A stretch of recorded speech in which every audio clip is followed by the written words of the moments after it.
ये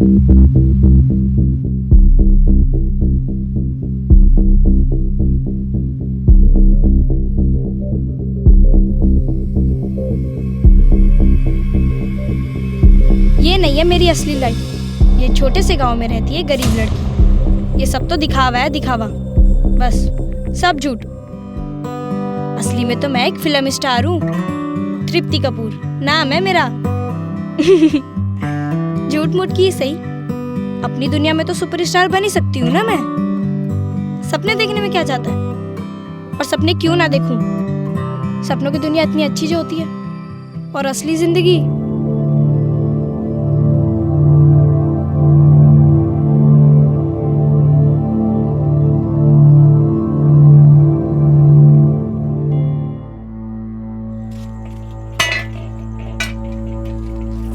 तृप्ति। आई माँ।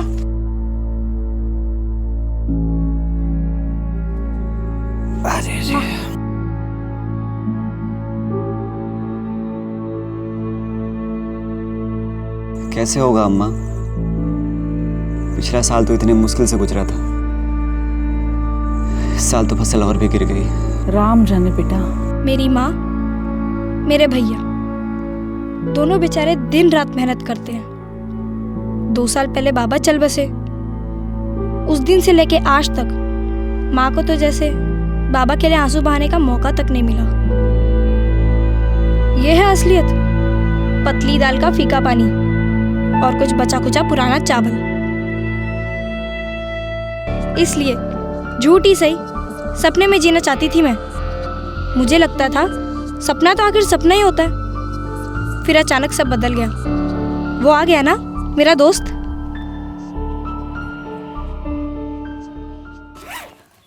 अरे तृप्ति, आजा आजा, जल्दी आ। मनु कैसा है? ठीक हूँ, तू कैसी है? मैं भी ठीक हूँ। ये देख, ये माँ की साड़ी दिल्ली से लाया हूँ। बहुत बड़ा मार्केट है, और ये मेरे लिए। ये देख, कैसा है? अच्छा है। जल रही है ना? बस बहुत मार लिया स्टाइल। मैंने जो मंगवाया वो लाया। तूने भी कुछ मंगाया था? मुझे तो याद ही नहीं है। क्यों झूठ बोल रहा है? बताना, लाया? अरे रो मत, लाया हूँ। ये देख।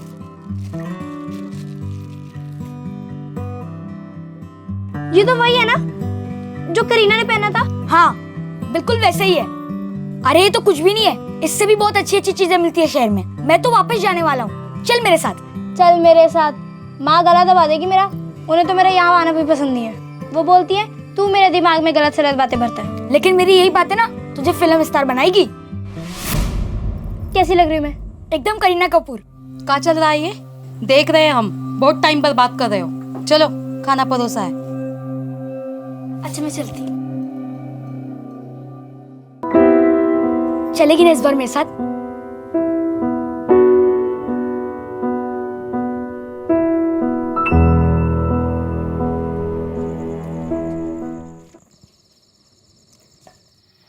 आज बहुत थक गई माँ। ये कहाँ से? ये मनु लाया दिल्ली से। बोल रहा था बहुत बड़ी मार्केट है। बस बस, अब फिर से शहर का राग आलापना मत शुरू कर देना। तुझे पता है मुझे ये सब पसंद नहीं है। हमें तो अच्छा लगता है ना माँ।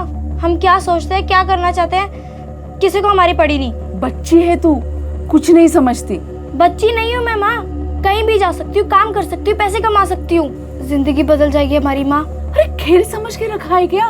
इतने बड़े शहर में, वो भी अकेले? ना बाबा ना, बड़ा जोखिम का काम है। कहीं लालच के चक्कर में खामखा जिंदगी कहीं बर्बाद न हो जाए। भैया देखो ना भैया, माँ समझती ही नहीं है। दिल्ली जाऊंगी माने तो ना तो... कह दिया ना एक बार, तो फिर काहे वही बात? भैया तुमने शराब पी है? तुम क्या माँ को समझाओगे? कोई फायदा नहीं तुमसे बहस करके।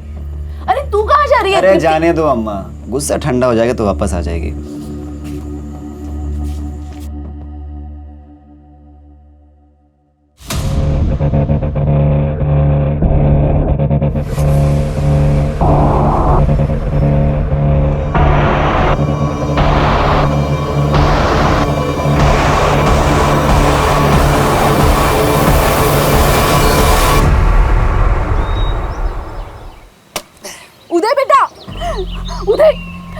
आपने तृप्ति को कहीं देखा क्या? पता नहीं कहाँ चली गई है, कहीं दिख ही नहीं रही है। अरे रात को तुम ही तो गरिया रही थी उसको, अब अचानक कहाँ चली गई? वही तो समझ में नहीं आ रहा है, हमारा जी बहुत घबरा रहा है। कुछ नहीं, हम उसे खोजने जा रहे हैं, तुम भी आओ। अरे अम्मा रुको तो। अरे अम्मा तुम आराम करो, हम देख के आते हैं। तृप्ति बेटा,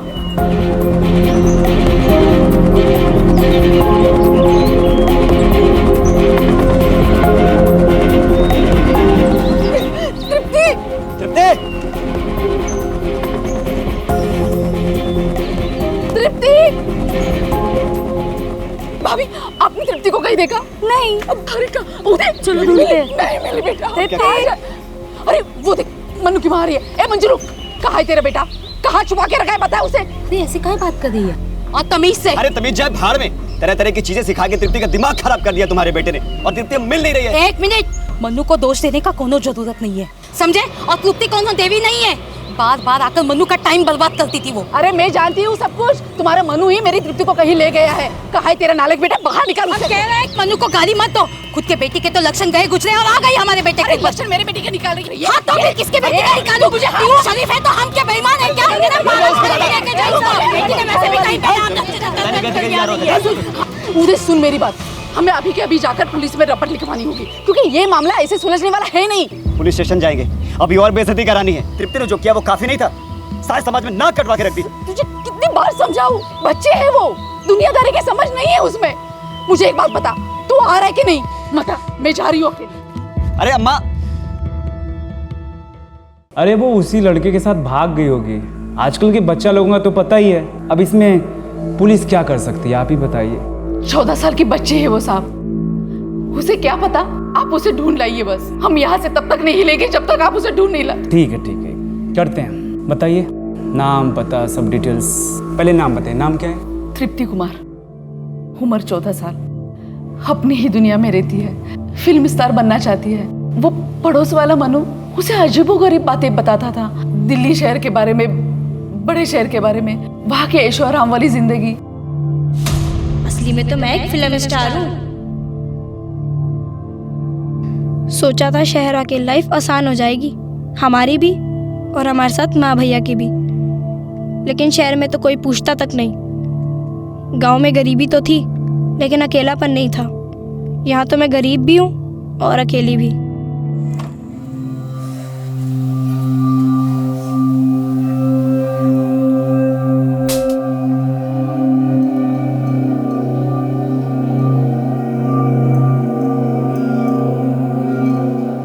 अपनी दुनिया में तो सुपरस्टार बन नहीं सकती ना मैं।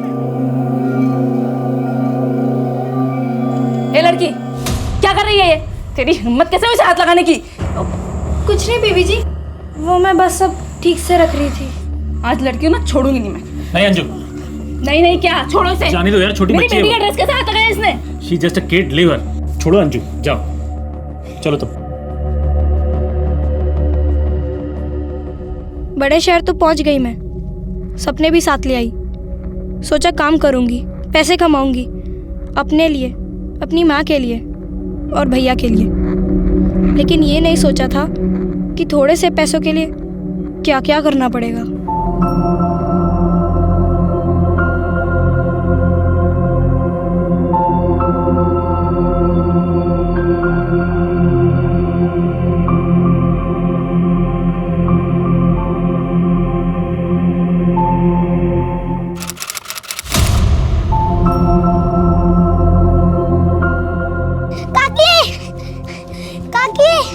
आपका फोन है।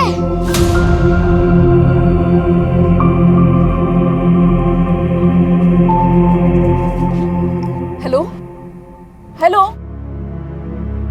माँ, तृप्ति, तृप्ति बेटा कहाँ है तू? तुझे पता है यहाँ तुझे ढूंढ ढूंढ के पगला गए हम।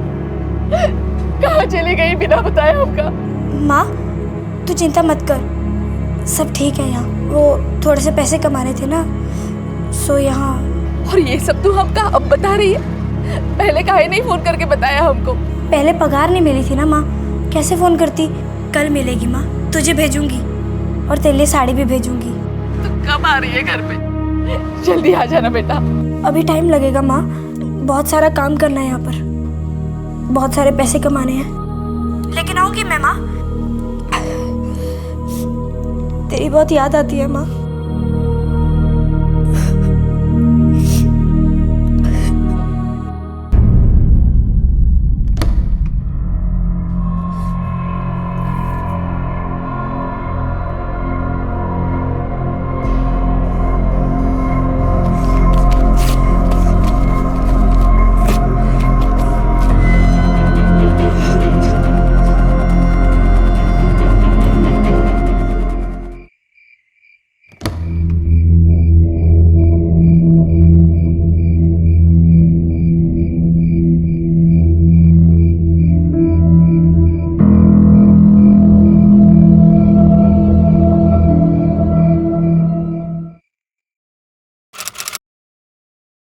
चल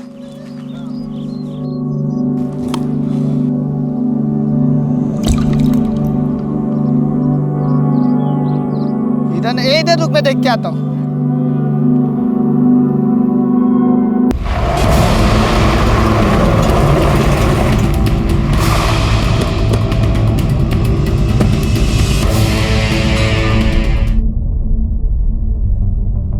उम्र 14 के आसपास, बॉडी 3 दिन से पानी में थी। आरी का इस्तेमाल किया गया टुकड़े करने में। Any sexual assault? No, body पे स्ट्रगल का कोई भी निशान नहीं है। लेकिन ये एक तरफ से चेहरा डिकम्पोज्ड? हाँ, राइट साइड का हिस्सा पानी में डिकम्पोज हो गया।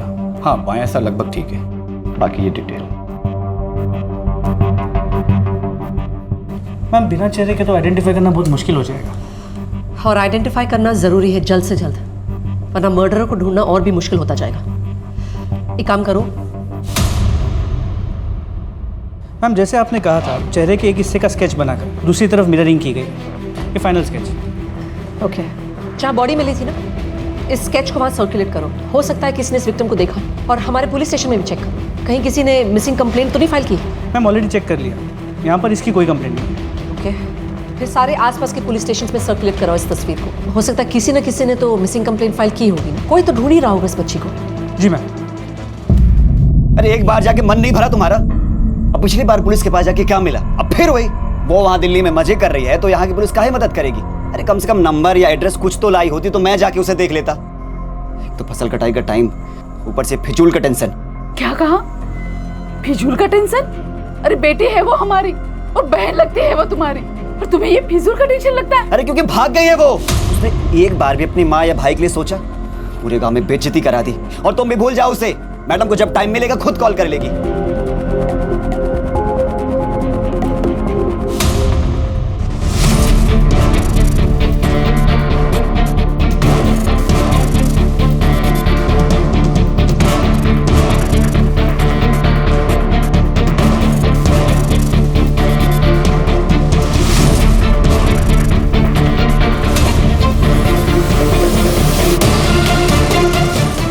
मैम ब्रिज के आसपास के सभी सीसीटीवी कैमरा के फुटेजेस को मंगा लिया है। इनमें से 2 कैमरा ऐसे हैं जो एग्जैक्टली उसी एरिया को कवर करते हैं जहाँ से हमें बॉडी के पार्ट्स मिले थे। और पोस्टमार्टम रिपोर्ट से पता चला था कि बॉडी करीब 3 दिन से पानी में थी। तो हमने 3 से 4 दिन पुराने फुटेजेस को मंगाया है। चलो गुड, कंटिन्यू।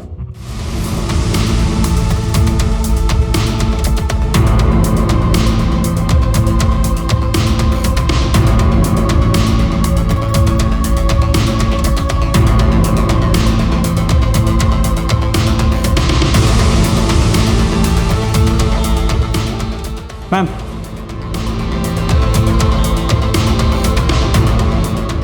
यहाँ ये 2 बंदे ये बैग फेंक रहे हैं। ज़ूम इन करो, ज़ूम। इसे जल्द से जल्द लैब में भेजो इमेज एनहांस करने के लिए। हो सकता है ये हमें किलर्स तक पहुंचे और किलर्स हमें विक्टिम तक पहुंचाए।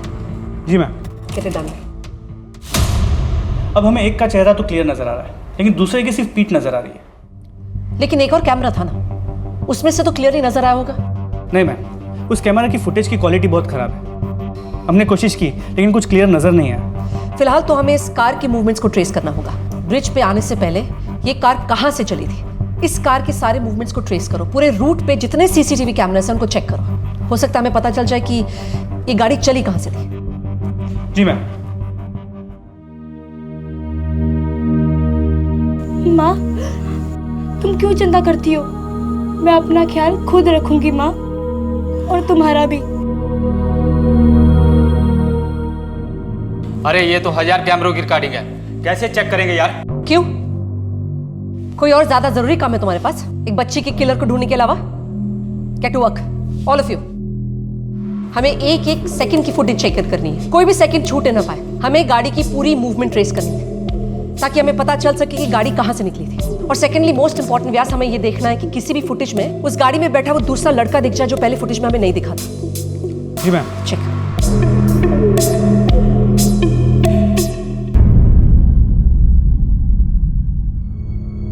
सुनंदा यार आ गया तू यहाँ? कहाँ मर गया था तू? कब से फोन करा था तुझे? सब्जी लेने गया था। सब्जी लेने? सब्जी लाने में 1.5 घंटे लगते तुझे? बच्चा है, जाने भी दो। जा बर्तन धो ले। सर पे चढ़ा के रख दिया तुमने इसे? अरे हाँ, तुम कुछ बोल रहे थे। अरे यार वो कार की चाबी नहीं मिल रही, कहाँ रख देती हो? वो तुम्हें तो कुछ मिलता ही नहीं है। चलो।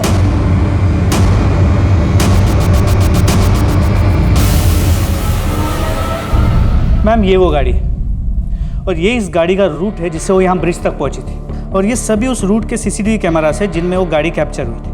और ये इस कैमरा के आगे वो गाड़ी कहीं भी नजर नहीं आई। मतलब गाड़ी कहीं ना कहीं करोल बाग के आसपास है, करेक्ट? जी मैम। किसी भी फुटेज में वो लड़का दिखाई दिया क्या दूसरा? नहीं मैम, उस लड़के का चेहरा कहीं भी नजर नहीं आया। No problem. तुम एक काम करो, जिस बंदी की शक्ल हमें साफ साफ नजर आई है उसकी तस्वीर और विक्टिम की तस्वीर लेकर इस एरिया में जाओ। एक एक घर में जाके पूछताछ करो, कोई ना कोई इन्हें डेफिनेटली पहचानेगा। जी मैम।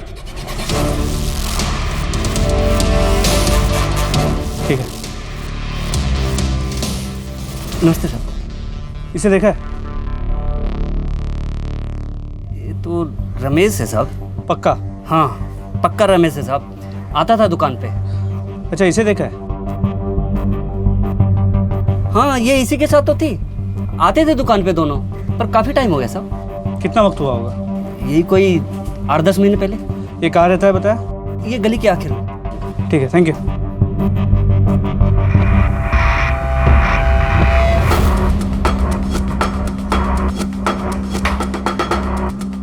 क्या हुआ साहब जी? ये रमेश कहाँ है?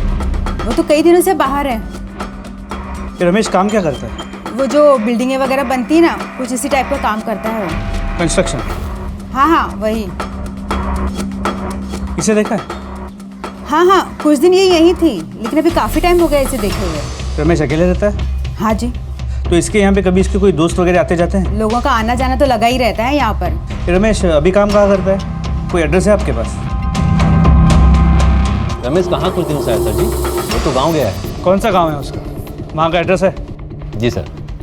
ओ सतपाल। हाँ सर। अंदर से वर्कर्स की डिटेल वाली फाइल लाना। अच्छा सर।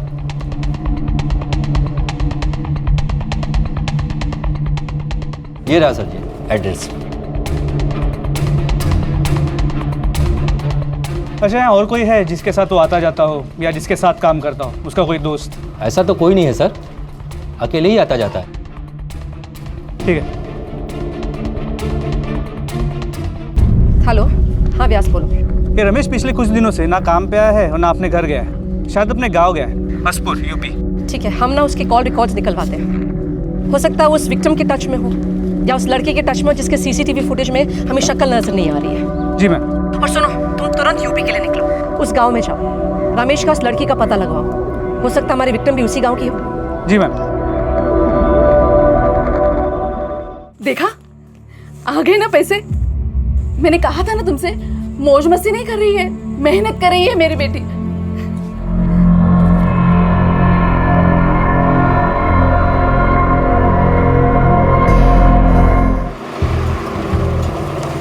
जय हिंद सर। जय हिंद। इसे जानते हो? ये तो रमेश सिंह है सर, इसी गांव का है, लेकिन यहाँ रहता नहीं है। इसका बीवी और बच्चा रहता है यहाँ पे। ये शहर में कहीं काम करता है, साल में एक आध बार आता है ये। आखिरी बार कब देखा था? काफ़ी लंबा टाइम हो गया सर इसे देखे। और ये? इसी गांव की है, इसका नाम तृप्ति कुमार है। ये करीब 10-11 महीने से गायब है। इसकी माँ आई थी इसकी गुमशुदगी की रिपोर्ट लिखवाने, लेकिन सर वो कुछ टाइम पहले उसकी माँ आई थी रिपोर्ट वापस लेने। वो बोली उसकी लड़की का फ़ोन आया था, सब ठीक है। अच्छा, जब रिपोर्ट लिखवाई थी तभी कुछ तो एक्शन लिया होगा, कुछ पता चला था? सर हम सोचे कि वो भाग गई होगी तो क्या एक्शन लेते। वैसे भी सर इस गांव में इतनी भूखमरी है कि एक वक्त का खाना बहुत मुश्किल से नसीब होता है लोगों को, और ये नक्सल लोगों का इतना बवाल है कि पूछिए मत। आए दिन जवान लड़का लड़की लोग घर छोड़ के भाग जाते हैं। आप ही बताइए सर, ये भी कोई ज़िंदगी है? मतलब यहाँ हालात ख़राब होंगे तो तुम अपना काम नहीं करोगे? अगर सही टाइम पे तुमने अपनी ड्यूटी की होती ना तो आज ये लड़की तृप्ति जिंदा होती। ये तृप्ति का घर कहाँ है? किसी को भेजो मुझे वहाँ ले जाने के लिए, और तुम रमेश के घर जाओ, वहाँ जो कोई भी मिलता है उसे लेकर आओ। ठीक है सर। जय हिंद सर। देखिए इंस्पेक्टर साहब, आपको गलतफहमी हो गई है। मेरी बेटी जिंदा है। अरे अभी कुछ दिन पहले तो मैंने उससे फोन पे बात की थी, और कल ही तो उसने मुझे पैसे भेजे हैं, मनी ऑर्डर किया है। देखिए, हम समझते हैं आपको विश्वास करने में मुश्किल हो रही, लेकिन हमने उसकी लाश देखी। ये देखिए, ये देखिए उस लाश की फोटो। मुझे कोई तस्वीर नहीं देखनी है। मैं कह रही हूँ ना, ये मेरी बेटी नहीं है। अरे दुनिया में ऐसे कितने लोग होते हैं जिनकी शक्लें एक दूसरे से मिलती है। मैं ये मानने के लिए तैयार नहीं हूँ। उदय, तुम भी तो कुछ बोलो ना। एक मिनट रुको, मैं बताती हूँ। ये देखिए, अगर मेरी बेटी जिंदा नहीं होती तो ये पैसा कैसे भेजती अपनी माँ को? देखिए, हम इन्वेस्टिगेट करते करते यहाँ पहुंचे। आप अब इस आदमी को जानती हैं? आप ही के गांव का रहने वाला है। अरे काहे परेशान कर रहे हैं इंस्पेक्टर साहब? हमने कहा ना, हमें नहीं देखनी है कोई फोटो। मैं आपसे हाथ जोड़कर विनती करती हूँ, आप जाइए यहाँ से।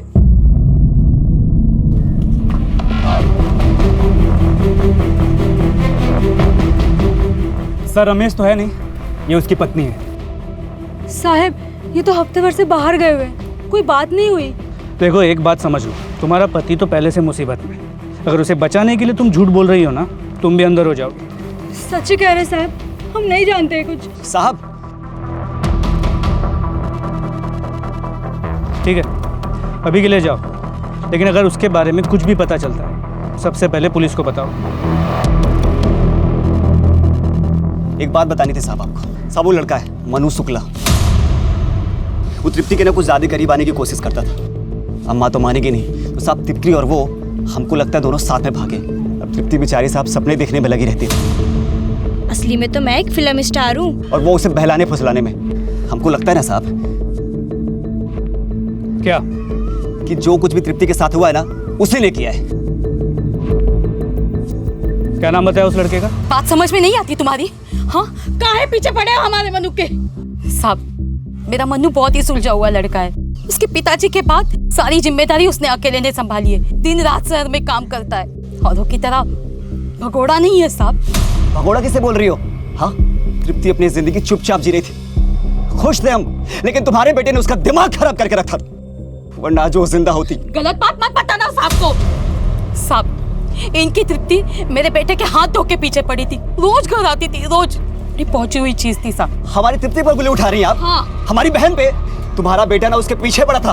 अरे तेरे बेटे उसे भगा ले जाना चाहता था, कोई कसर नहीं छोड़ी उसने। क्या बोल रहा है तू? क्या बोल रहा है? तुम्हारे मुंह से मेरे अरे छोड़ बेटा ही भगा ले गए। बंद करो तमाशा। मन्नू काम कहाँ करता है? मेरे मन्नू ने कुछ नहीं किया साहब। मन्नू ने क्या किया है और क्या नहीं, इसका पता हम लगा लेंगे। अब आप मन्नू का एड्रेस देंगी, आपको भी अंदर कर दें। हाँ, बस हम पहुंच ही रहे हैं।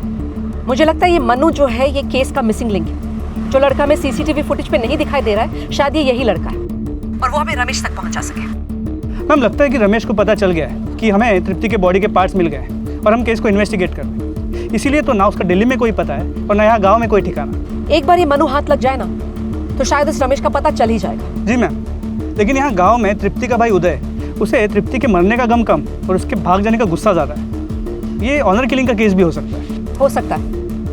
अभी के लिए तुम उसके कॉल रिकॉर्ड्स निकाल के रखो। वैसे भी हमें पता है कि रमेश के साथ एक और लड़का था। अब वो मनु है या कोई और, ये पता लगाना जरूरी है। लेकिन अगर ये रमेश और मनु मिले हुए ना हो तो? वो लोग मिले हो या ना, उससे कोई फर्क नहीं पड़ता। बात कहीं ना कहीं आके ना मनु तक ही रुकती है। वो और तृप्ति साथ में दिल्ली आए। अब तृप्ति के साथ जो हुआ है, उसकी कोई ना कोई जानकारी इस मनु को जरूर हो। जी मैम। और तुम एक जरूरी काम और करो, एक कांस्टेबल को ना सिविल कपड़ों में तैनात करो इस गाँव में। अगर रमेश घर आए तो हमें उसे तुरंत नैप करना होगा। Right ma'am. और तृप्ति की फैमिली को बॉडी की शनाख्त के लिए दिल्ली ले आओ। फिलहाल तो उसकी माँ कह रही कि वो तृप्ति है नहीं, लेकिन हमारे लिए भी कंफर्मेशन जरूरी है कि वो तृप्ति है भी या नहीं। हो सकता है एक बार माँ बॉडी देख ले तो शायद वो हमें कुछ ऐसा क्लू दे जिससे हम तृप्ति के किलर तक पहुंच सकें। जी मैम। कहाँ का नौकर मैम? नौकर तो वफादार होते हैं, और वो मनु तो एक नंबर का चोर निकला, हमारे सारे पैसे लेकर भाग गया। कब की बात है ये? जी, यही कुछ 2-3 दिन पहले की। और तुम लोगों ने पुलिस में कंप्लेन नहीं की? मैम, मैं तो रिपोर्ट लिखवाना चाहता था, लेकिन मेरी बीवी ही पिघल गई। इसने मुझे मना कर दिया। मैम बच्चा है वो। तुम चुप करो, कोई बच्चा बच्चा नहीं है वो। Excuse me, sorry. ये मनु तुम लोगों को मिला कहाँ से? तुम लोगों ने अच्छे से छानबीन नहीं की क्या? मैम हमने किया था, एक रेप्यूटेड कंपनी से हमने उसे लिया था। कौन सी एजेंसी से? जी, सिन्हा मेड सर्विसेज। फोटो देना। इस लड़की को देखा कहीं? No ma'am. शायद मनु के साथ? जी नहीं मैम, इसे तो पहले कभी नहीं देखा। Are you sure? जी। क्या नाम बताया था एजेंसी का? जी, Sinha maid services. Sinha maid services. Madam ये है कैंडिडेट्स की आखिरी फाइल। मनु शुक्ला काफ़ी टाइम से हमारे थ्रू लोगों के यहाँ काम कर रहे हैं, लेकिन आज तक चोरी वोरी की कोई बात। और वैसे भी हम फुल चेकिंग करते हैं एक एक एम्प्लॉय के बैकग्राउंड के बारे में। हम एकदम कानून को फॉलो करके चलते हैं मैम। ये बच्चे आते कहाँ से आपके पास? कई बार तो इनके माँ बाप छोड़ जाते हैं और कई बार ये बच्चे खुद ही चले आते हैं हमारे पास। एक सेकंड, ये तृप्ति, ये लड़की भी आपके यहाँ से गई है? जी मैम, लेकिन कुछ अजीब सी निकली। अजीब सी मतलब? कुछ दिन पहले काम छोड़कर भाग गई। गालियाँ तो मुझे सुननी पड़ी ना मैम, और रेपुटेशन भी खराब होती है हमारी। ये आपके पास कैसे आई काम मांगने? मन्नू से एड्रेस मिला होगा, काम करने के लिए गिड़गिड़ाने लगी, तो तरस आ गया, मैंने उसको काम पे रख लिया। अब घर से भाग कर आई थी, घर वापस जा नहीं सकती थी। अब भगोड़े तो भागेंगे ही ना, तो यहाँ से भी काम छोड़ के भाग गई। भागी नहीं थी, उसका मर्डर हुआ। क्या?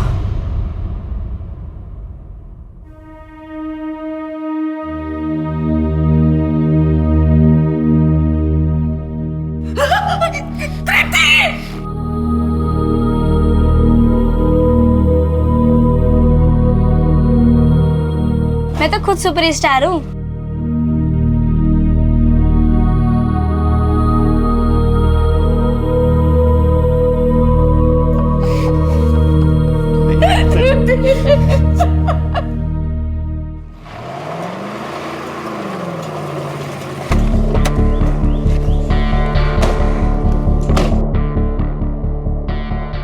जाओ। मैम, तृप्ति की फैमिली ने बॉडी को आइडेंटिफाई कर लिया है। ओके। और बताया उन्होंने कोई और क्लू? नहीं मैम। मतलब बात आके इस मनु पे ही अटकती है। इट्स क्लियर कि तृप्ति और वो दोनों साथ में भागकर शहर आए थे, और एजेंसी से पता चला है कि मनु ने ही तृप्ति को जॉब दिलवाई थी। फिर इस पूरी कहानी में ये रमेश कहाँ फिट होता है? एक कंस्ट्रक्शन वर्कर है जो उम्र में काफ़ी ज़्यादा है। सिर्फ गाँव का कनेक्शन है या कुछ और भी? दोनों तृप्ति के गाँव से थे, दोनों तृप्ति को जानते थे, और तृप्ति के डेथ के बाद दोनों ही गायब हैं। This can't be a coincidence. और यहाँ दिल्ली में आके ऐसा क्या हुआ होगा जो तृप्ति का ये अंजाम हो? वही तो हमें पता लगवाना है। वैसे मैंने तुम्हें एक एड्रेस मैसेज किया है, कोई सूद फैमिली है, तृप्ति वहीं काम करती थी। जी मैम, मैंने चेक किया, मैं वहाँ जाके देखता हूँ। अच्छी लड़की थी सर, ईमानदार, हार्ड वर्किंग। खाक अच्छी लड़की थी? आपको क्या पता? कुछ नहीं सर, सारा दिन अपनी ही दुनिया में खोई रहती थी। धक्के मार मार के काम करवाना पड़ता था उससे, और सारा दिन उसकी नज़रें मेरी बेटी की चीज़ों पर रहती थी कि वो क्या खाती, क्या पहनती, क्या करती। 14 साल की लड़की थी वो। ये सब करना उसके लिए नॉर्मल है। 14 की नहीं, 16 की थी आई थिंक। 14 साल की थी वो। और ये थिंक करने की जगह पे अगर तुमने चेक किया होता ना तो तुम्हें पता होता। आखिरी बार कब देखा था? यही हफ्ते भर पहले। रोज़ की तरह काम कर रही थी और अचानक गायब। वो हफ्ते भर से गायब, और आप लोगों ने एक बार भी पुलिस के पास आने के बारे में नहीं सोचा? उसका कमरा कहाँ है?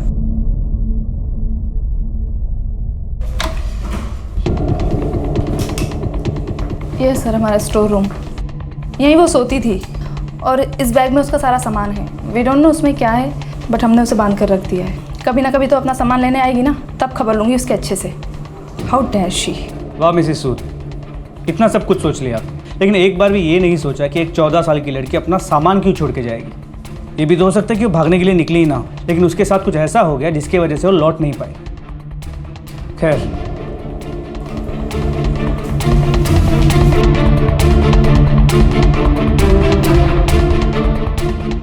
सर वैसे भी उसमें ऐसी कोई कीमती चीज़ है नहीं। सही कहा आपने। वैसे आपने कहा था कि आपको पता नहीं है बैग में क्या है। तब कर लो। Thank you sir. इतनी जल्दी थैंक यू नहीं मिसेस सूद। आप लोगों ने एक नाबालिग लड़की को काम पे रखा था, वो आपके यहाँ से गायब हो और फिर उसकी लाश मिली। अब तो आप लोगों से मिलते रहेंगे जब तक ये इन्वेस्टिगेशन चलती है। आपको हमारी तरफ से फुल कोऑपरेशन मिलेगा। जब हमने कुछ गलत किया ही नहीं है तो क्या किया है और क्या नहीं, ये तो हमें इन्वेस्टिगेशन में पता चल जाएगा। ये CCTV कैमरा चलता है? जी सर। इसकी पूरी फुटेज चाहिए। हाँ, जल्दी पता चल जाएगा हमें। Ma'am. Okay, thank you. Ma'am, Sood family के घर के बाहर के सीसीटीवी कैमरा की फुटेज ये देखिए। ये तो वो लड़का मनु है, राइट? जी मैम। कब की फुटेज है ये? 17 मार्च। यानी उसी दिन जिस दिन मर्डर हुआ। ये दोनों जा कहाँ रहे हैं? इस फुटेज में तृप्ति काफ़ी डिस्टर्ब नजर आ रही है और ये लड़का काफी कंसर्न नजर आ रहा है। ड्रामा कर रहा होगा। हो सकता है इसको गुमराह करके कहीं ले जाने की कोशिश कर रहा हो। लेकिन मोस्ट इंपॉर्टेंट बात तो ये है कि जिस तरह मर्डर हुआ है, जिस तरह बॉडी के इतने टुकड़े हुए हैं, क्लियर है कि वो किसी अकेले का काम नहीं है, खास करके एक 15 साल के लड़के का। मैम, वो दूसरा आदमी रमेश हो सकता है, कंस्ट्रक्शन साइट पे काम करता है। जिस तरह के औजारों से बॉडी के टुकड़े किए गए हैं वो उसकी पहुंच में है। करेक्ट, लेकिन रमेश भी तो नहीं मिल रहा हमें। ना रमेश ना मनु। बात बार बार घूम के ना उस मनु तक ही आ रही है, इस मनु तक। कहीं ना कहीं ये मिल जाएगा ना तो मुझे लगता है हमें सारे आंसर्स मिल जाएंगे। Ma'am,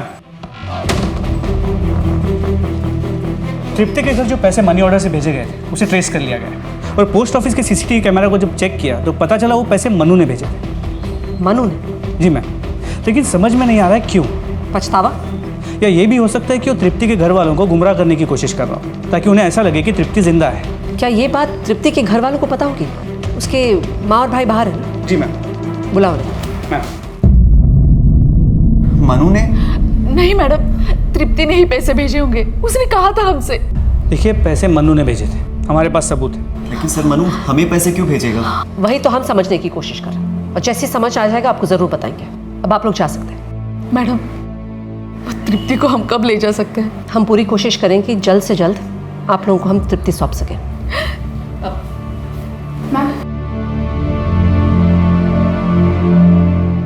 call and triangulation records.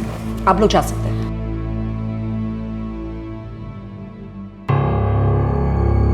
एक मिनट। तुम रमेश के घर के पास क्या कर रहे थे? मैम, मैं वो भी उसी रात जिस रात तुम्हारी बहन का कत्ल हुआ। रमेश को कैसे जानते हो तुम? मैम, देखो, झूठ मत बोलो, हमारे पास सारे सबूत हैं। तुम रमेश को कैसे जानते हो और उस रात वहां क्या कर रहे थे जिस रात तुम्हारी बहन का कत्ल हुआ? तुमने मारा उसे? हाँ, नाराज थे ना उससे क्योंकि वो घर छोड़ के भागी थी, वो भी एक लड़के के साथ। तुम्हारी इज्जत पर आंच आई थी, राइट? उदय ये क्या कह रहे हैं? नाराज था मैं उससे, लेकिन मैं क्यों मारूंगा उसे? हमारी बहन थी वो, प्यार करते हैं मुझसे। तू काहे बेकार की अम्मा से उम्मीद लगाए रखी है? वो नहीं समझेंगी। सुन, तू शहर जाना चाहती है, हाँ, मेहनत करना चाहती है, पैसे कमाना चाहती है, हाँ, तो तू जा। लेकिन माँ। अरे अम्मा को हम देख लेंगे ना, काहे इतना चिंता करती है? उसको हम संभाल लेंगे। तू वहाँ जाके मेहनत कर, थोड़ा शहरी लाइफ जी, और हाँ, वहाँ से पैसे कमा के भेजती रहना। वो अम्मा के लिए उसको तसल्ली रहेगी कि तू ठीक है, मेहनत कर रही है। अरे उनको भी तो पता चलना चाहिए कि उनकी बेटी अब छोटी नहीं रही, बड़ी हो गई है। सच्ची दिली भैया? अम्मा सुन लेगी। देखना भैया, मैं बहुत मेहनत करूंगी और बहुत सारे पैसे कमाऊंगी जिससे हम महंगी महंगी चीजें खरीद सके। किसने मारा उसे? रमेश ने? बोलो। ये ऐसे नहीं मानेगा, लॉकअप में ले जाओ उसे। सब सच निकल मैडम, मैं बताता हूँ। रमेश को हम जानते हैं, दोस्त है हमारा कई सालों से। हमने उससे कहा था कि वो तृप्ति को जाके मिले और वो उसको पैसे कमाने का मौका दे। दिल्ली में 25,000 दिया था रमेश ने हमको पेशगी के नाम पर, और हर महीने तृप्ति की तनख्वाह का एक हिस्सा देने वाला था, लेकिन नहीं दिया। एक पैसा नहीं दिया उसने। इसलिए हम उसको फ़ोन करते थे, लेकिन उसने कोई जवाब नहीं दिया। तो हमको लगा कि शायद सारा पैसा वो तृप्ति को दे देगा। और 11 महीने बाद जब हम दिल्ली आए तो रमेश हमको मिला ही नहीं। हमने उसको कॉल किया तो उसने बोला कि तृप्ति भाग गई है, और हम यही सोच कर बैठे थे। आपने बताया कि तृप्ति की मौत हो गई, तो हम सच कह रहे हैं मैडम जी, हमने तृप्ति को नहीं मारा। एक मिनट, तुम्हारी आखिरी बार रमेश से कब बात हुई? मैडम जी 2-3 दिन पहले। लेकिन उसका फोन तो कई दिनों से बंद आ रहा है। मैडम जी उसके पास 2 नंबर है, तो हमने दूसरे नंबर पर फ़ोन किया था। तुम्हारे पास तुम्हारा फोन है? जी। निकालो, निकालो, लगाओ रमेश को अभी। मैडम जी फ़ोन नहीं उठाएगा। वो हम देखेंगे। फोन लगाओ स्पीकर पे, जैसा हम बोलेंगे तुम वैसा ही बोलोगे। एक बार में तुम्हारे दिमाग में बात घुसती नहीं है क्या? हैं? तुम्हारा फोन कहाँ क्या है? हाँ, हमको मिलना था तुमसे। हम तो एकदम फुर्सत में बैठे हैं ना यहाँ तुमसे मिलने के लिए। कल 11 बजे आ जाना। कश्मीर गेट के पास शास्त्री नगर वाले सुनसान रास्ते पर कल 11 बजे आ जाना, वरना हम पुलिस स्टेशन चले जाएंगे। गुड, तुम बाहर इंतजार करो।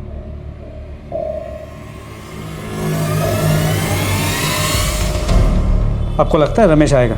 जाल फैलाया हमने, देखते हैं वो फंसता है कि नहीं। हो सकता है मनु उसके साथ हो, या वो हमें मनु तक पहुंचा सके। बस यही उम्मीद है। क्या हुआ मैम, क्या सोच रही हैं? उस एजेंसी वाली औरत मिसेस सिन्हा ने मुझसे झूठ बोला। उसने मुझसे कहा कि तृप्ति मनु के साथ उसके पास आई थी काम के लिए, लेकिन भाई तो बता रहा है रमेश उसको काम के लिए लेके गया था। तो फिर झूठ क्यों?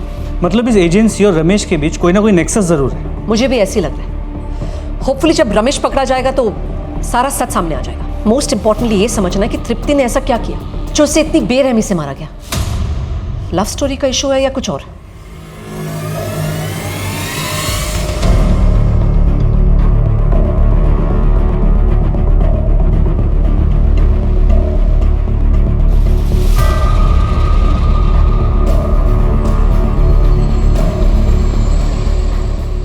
मैम अब तक तो आया नहीं है, थोड़ा देर और रुक के देखते हैं। जी मैम।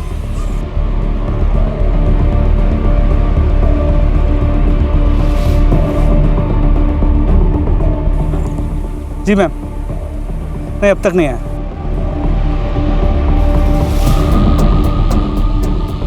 मैम वो सीसीटीवी वाली गाड़ी आ गई।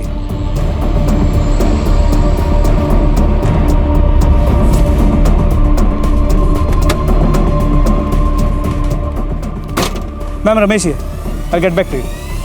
कहाँ है बे? बहुत अकड़ आ गई है तुम में, हैं? कहाँ है बेकार में दुश्मनी मोल ले रहे हो? गाड़ी लेके आओ।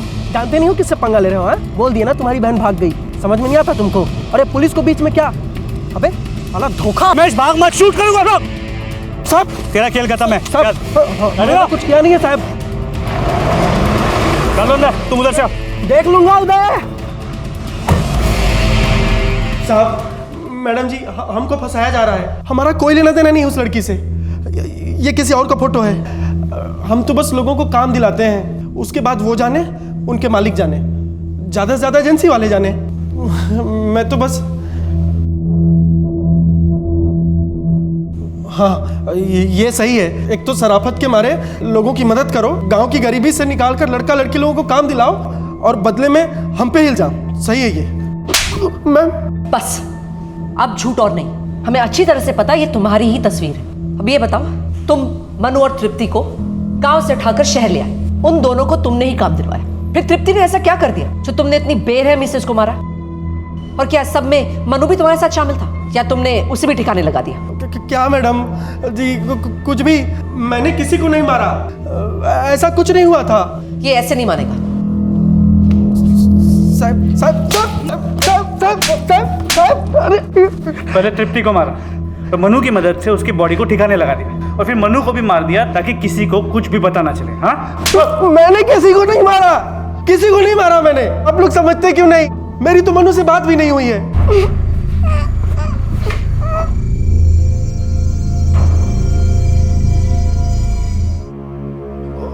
उसका वो सनकी मालिक, उसी ने मारा होगा। मेरे पास एक बार फोन किया था, बोल रहा था कि किस चोर को मेरे घर में काम लगा दिया है। मैंने कहा मेरा कोई लेना देना नहीं है। तो बोलने लगा तो टेंशन मत ले, चोरों से कैसे निपटना है मुझे अच्छे से पता है। और उसने फोन काट दिया।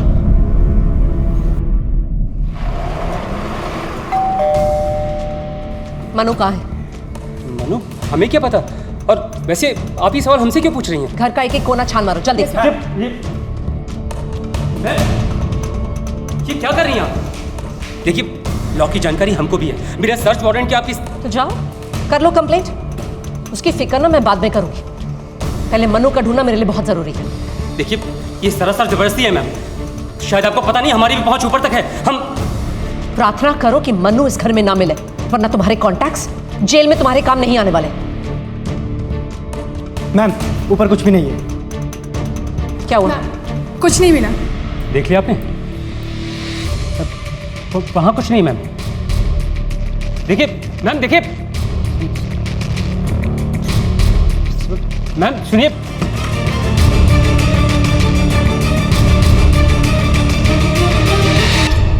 घबराओ नहीं बेटा, अच्छे से मुझे बताओ हुआ क्या।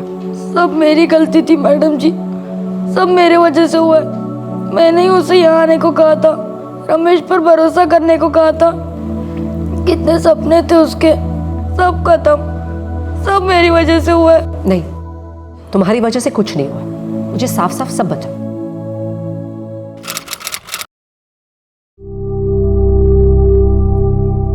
मनु, रमेश हमारे पैसे नहीं दे रहा है। वो जानता है कि तुम घर छोड़कर भागी हो, इसलिए तुम्हारी मजबूरी का फायदा उठा रहा है। लेकिन अब हम क्या करें? तुम एक बार रमेश से बात करो, उसे समझाओ। एक काम करो, उससे कहना कि तुमने अपने घर वालों को बता दिया है और तुम बाकी की लड़कियों जैसा नहीं डरने वाली। बाकी की लड़कियां?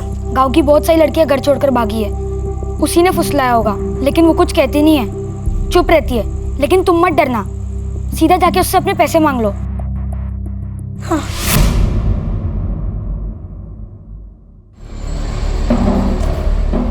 रमेश, हमें सब सच पता चल गया। तृप्ति उस रात तेरे घर आई थी अपने पैसे मांगने के लिए, हक के पैसे मांगने के लिए। मनु से छोड़ के गया था वो, तो झूठ बोलने की कोशिश भी मत करना। वो अपना पैसा मांगने आई और तूने उसे बेरहमी से मार डाला। आई थी वो उस दिन शाम को मेरे घर में पैसे मांगने।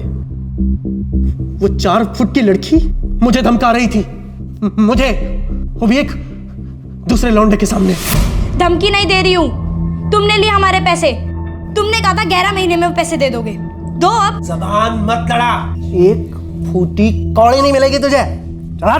कैसे नहीं देगा तू मेरे पैसे? अरे क्या कर रही है, क्या कर रही है? छोड़ छोड़। मैंने उसे जानबूझकर नहीं मारा था, वो तो गुस्से में। उसके बाद इससे पहले हमें कोई देख लेता, हमने उसके लाश को ठिकाने लगा दिया। उस दूसरे बच्चे ने ही मेरी मदद की थी। वो दूसरा बच्चा कहाँ है? उसका कुछ पता ही नहीं चल रहा है। मैंने उसे बहुत ढूंढने की कोशिश की, उसके घर भी गया था, पर वो गायब हो गया है। बच्चों की गरीबी का तू फायदा उठाता है। वो तेरे से काम मांगने आते हैं, तू काम तो दिलाता है, लेकिन उनके सारे पैसे हड़प जाता है। मुझे उन सारे बच्चों की डिटेल्स चाहिए, एक एक लड़का लड़की जिन्हें तुमने काम पे लगवाया था और जिनके पैसे तुम हड़प गए। वो तो जैसे लालची पे भरोसा करते हैं, और तुम, तेरा ये लालच ना तुझे जिंदगी भर जेल में सड़ाएगा। और तेरी वो सिन्हा मेड सर्विसेज की मैडम भी नहीं बचेगी। सारे डिटेल्स लो उससे। जी मैम।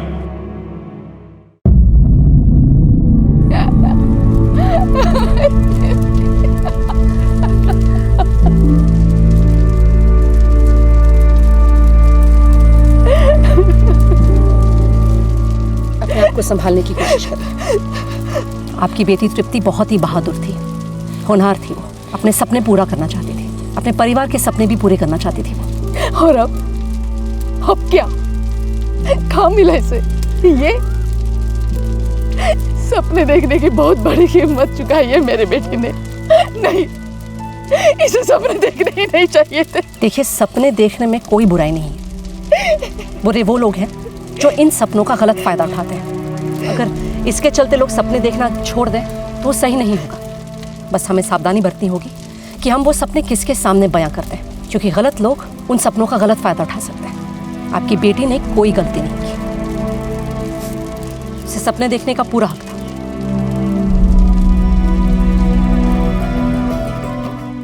इस तरह के और भी एपिसोड देखने के लिए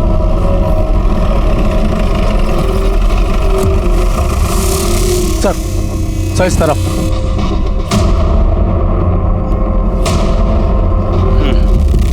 सर कुछ मिला? नहीं सर, लाश के पास से कोई भी आइडेंटिफिकेशन पेपर्स नहीं मिले। कोई मोबाइल फोन? ना सर, ना मोबाइल फोन ना पर्स, कुछ भी नहीं। लेकिन लाश यहाँ तक आई कैसे? सर मुझे लगता है कि आदमी को यहाँ तक लाया गया होगा और फिर उस पर हमला किया होगा। सर, सीने पर जो 2 गहरे जख्म हैं। लाश को पोस्टमार्टम के लिए भेजो। Yes sir. और इसकी तस्वीर सभी थानों में सर्कुलेट करो। Okay sir.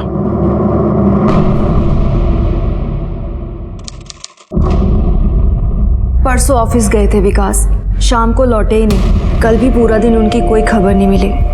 Even his phone is switched off sir. कहाँ काम करते हैं आपके husband? Web media, Malad east.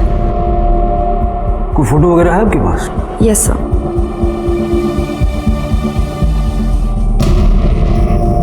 इनके कोई रिश्तेदार वगैरह? जी, इनकी सिस्टर नए गांव में रहती हैं और फादर सूरत में काम करते हैं। मैंने सब जगह फ़ोन करके बात की, लेकिन किसी को विकास के बारे में कुछ नहीं पता है। Sir, I am very much worried, please आप जल्दी कुछ कीजिए। आप हाउसवाइफ हो? जी नहीं सर, मैं वसंत मीडिया प्राइवेट लिमिटेड में वाइस प्रेसिडेंट हूँ। हाई सोसाइटी की लड़की की शादी ऐसे साधारण दिखने वाले लड़के के साथ? सर लव मैरिज का चक्कर होगा और क्या। ठीक है, लेकिन जोड़ी अजीब है। मतलब कहाँ वो लड़की, कहाँ ये लड़का। ये देखने में उसके मुकाबले उम्र में भी छोटा लग रहा है। हाँ सर, वो परसों आया था। 7 बजे उसकी ड्यूटी खत्म हो जाती है और तकरीबन 7 बजे ही वो यहाँ से निकल गया था। पर शायद वो कल नहीं आया था, तो यहीं से ऑफिस से किसी ने उसको फ़ोन भी किया था, लेकिन उसने उठाया नहीं। सर समझ में नहीं आता, आजकल के लड़के बिना बताए छुट्टी कर लेते हैं, मुसीबत झेलनी पड़ती है हम लोगों को। विकास किस पोस्ट पे है? सर पोस्ट किसी पोस्ट पे नहीं सर वो तो ऑफिस बॉय है। वो शूटिंग पे टेप्स लाने ले जाने का काम करता है, बाकी का सामान भी लाता ले जाता है। कभी कभी वो ऑफिस का भी काम कर देता है। Office boy? मैं वसंत मीडिया प्राइवेट लिमिटेड में वाइस प्रेसिडेंट हूँ। लेकिन उसकी पत्नी तो वीपी है और सुना है उन्होंने लव मैरिज की है।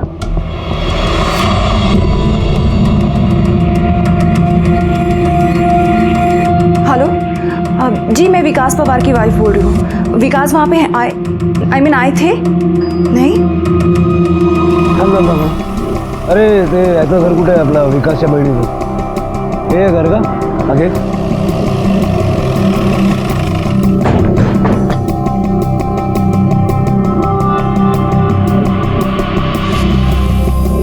ये लोग कहाँ गए?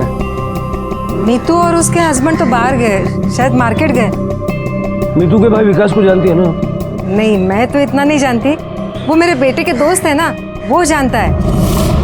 विकास बहुत मेहनत करता था साहब। एक दिन में मानो ट्रिपल जॉब करता था। ट्रिपल जॉब मतलब? साहब उसकी माँ बीमार रहती थी तो इलाज के लिए बहुत पैसा लगता था उसको साहब। तो एक दिन में 3 नौकरी करता था। सुबह सुबह जाके अखबार डालता था, उसके बाद एक ऑफिस में जाता था, वहाँ पे प्यून था। उसके बाद यहाँ पे टेकरी में एक गराज है, वहाँ पे नौकरी को जाता था। और हाँ साहब, छुट्टी के दिन भी वो वहीं पे काम करता था। और साहब एक दमड़ी बचा रहा था अपनी माँ के इलाज के लिए। और आज का मैच अपन को जीतने का है।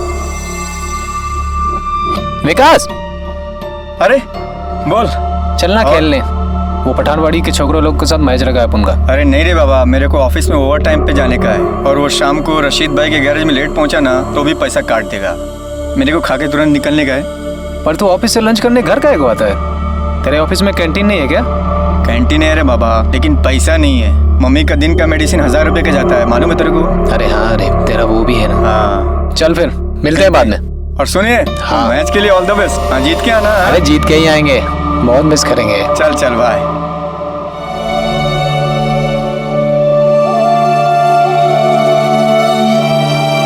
और विकास कैसा है? अरे ठीक हूँ रे। अरे तेरी आई की तबीयत कैसी है अभी? ठीक नहीं है रे। अरे तू एक काम क्यों नहीं करता, उसको प्राइवेट हॉस्पिटल में भर्ती क्यों नहीं करता? नहीं तो बेचारी मर जाएगी रे। ऐसा मत बोल यार, मत बोल ऐसा। सॉरी, पर तू उसको कैसे भी करके प्राइवेट हॉस्पिटल में भर्ती कर। प्राइवेट में डालने के लिए पैसा किधर है मेरे पास? सर बेचारा हमेशा पैसे ही के टेंशन में रहता था, पर मुझे लगता है शादी के बाद उसका पैसे का टेंशन खत्म हो गया। कैसे? साहब पैसे वाली बीवी मिल गई ना उसको। अच्छा, ये विकास और उसकी बीवी में रिश्ता कैसा था? साहब वो मेरे को नहीं पता साहब, वो उसकी बहन है ना मीटू, वो बता सकती है। सर विकास की बहन घर आ गई है। चलो। तेरे को मालूम था ना विकास और उसकी बीवी का कैसा रिश्ता है? मालूम था। फिर पुलिस को बताया क्यों नहीं? क्या बोल रही है आई? विकास मेरा दोस्त है, कैसे बताता? 7 रोज पहले विकास यहाँ आया था, लेकिन जब से मेरी आई की डेथ हुई है ना, वो कभी कभार आता है यहाँ। शादी से पहले तो यहीं रहता था ना? शादी के बाद भी दोनों यहाँ रहते थे, लेकिन कुछ दिनों पहले वो दहीसर शिफ्ट हो गए। मालूम नहीं क्यों और क्या बात थी उन दोनों के रिश्तों के बीच, मुझे कुछ अजीब सा लगता था। क्यों? क्योंकि उन दोनों में बहुत फर्क था। विकास तो 10वीं पास था और शिखा MBA थी। न जाने और क्या क्या करके रखा था उसने। वैसे भी वो बड़े घर की औरत है, पता नहीं उसने विकास में क्या देख के उससे शादी की थी। लव मैरिज थी ना दोनों की? वही, दोनों एक ही कंपनी में काम करते थे, पर कुछ दिनों पहले शिखा ने दूसरी कंपनी में काम करना शुरू कर दिया।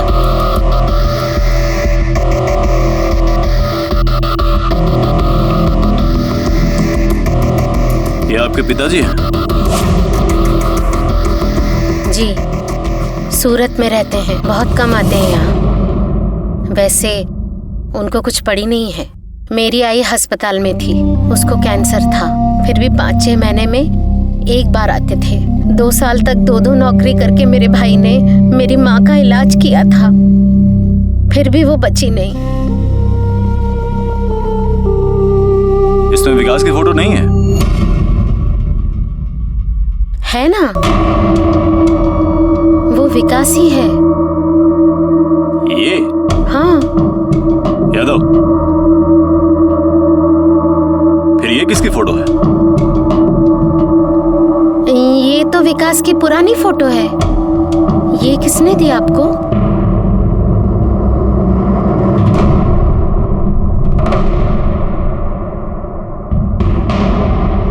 सर, विकास ने तो मुझे यही फोटो दिया था, बोला संभाल के रखना, बहुत स्पेशल है, बहुत रेयर।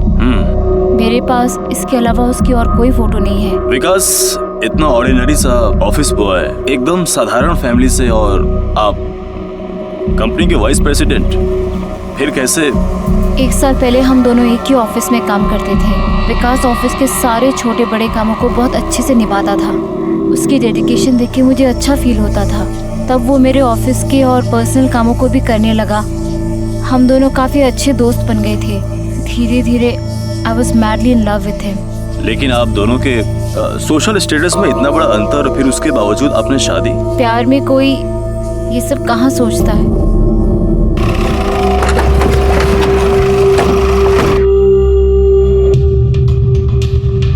यादव, फोटो देखो।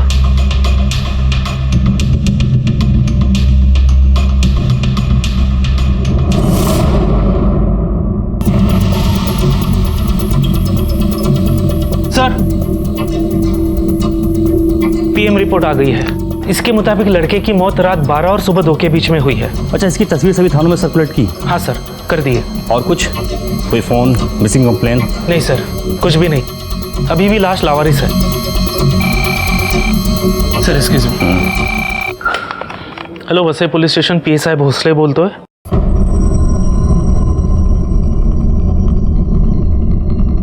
Okay sir, Dahisar police station से फोन आया था। हमें जो डेड बॉडी क्रीक में मिली थी, उसके जैसे दिखने वाले एक लड़के की मिसिंग कंप्लेंट उनके पुलिस स्टेशन में दर्ज हुई है।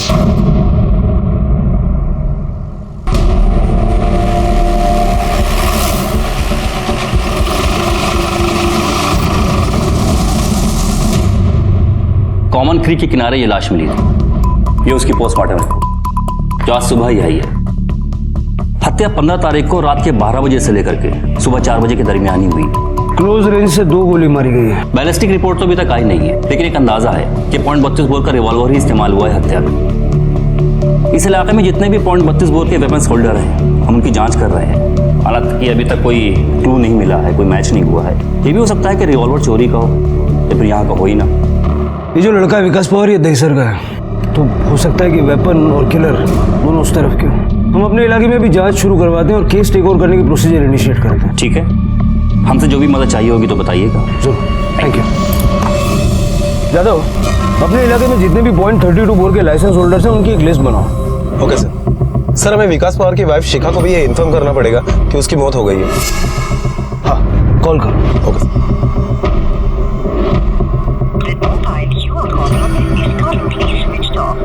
सर। शिखा का फोन तो स्विच ऑफ आ रहा है। थोड़ी देर बाद फिर से ट्राई करो, अगर नहीं लगा तो उसके घर जाएंगे। Okay sir.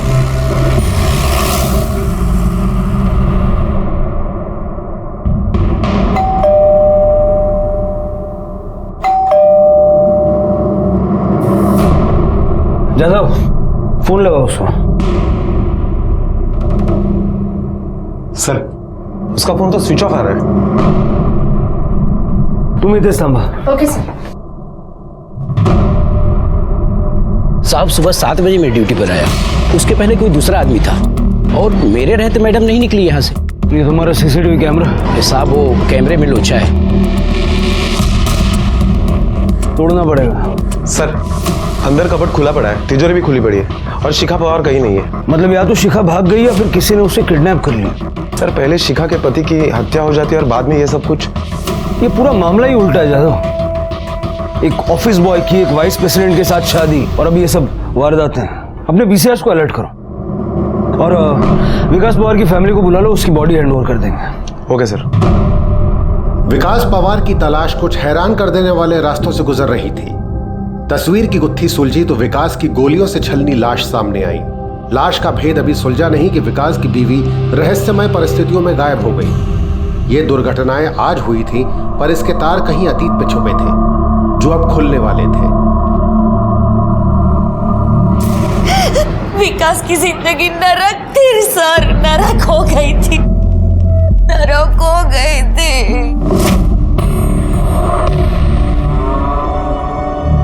चाय। नहाने के लिए पानी गर्म कर दूं? हाँ प्लीज। अच्छा लिसन ना, बाथरूम में एक बार चेक करना कंडीशनर है या नहीं।